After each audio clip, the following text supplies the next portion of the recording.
Welcome to this lesson on matter. Matter is one of the most fundamental concepts in chemistry.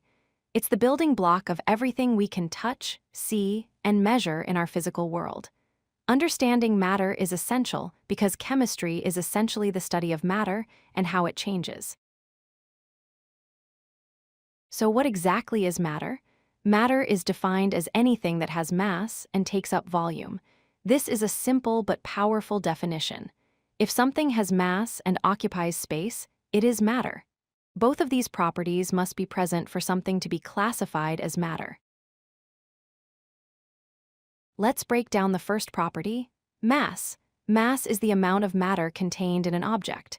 Think of it as how much stuff is in something. Mass is typically measured in grams or kilograms. The more matter an object contains, the greater its mass will be. The second property is volume. Volume is the amount of space that an object occupies. It tells us how much room something takes up. Volume is commonly measured in liters or cubic centimeters. Even air has volume because it takes up space, even though we cannot see it. Now let's look at some examples of matter around us. Water has mass and takes up space, so it's matter. Rocks are matter. Air is matter, even though it's invisible. Trees, humans, and ice are all examples of matter because they all have mass and occupy volume. Essentially, almost everything we interact with daily is matter. It's also important to understand what is not matter. Light is not matter because it has no mass and doesn't take up space.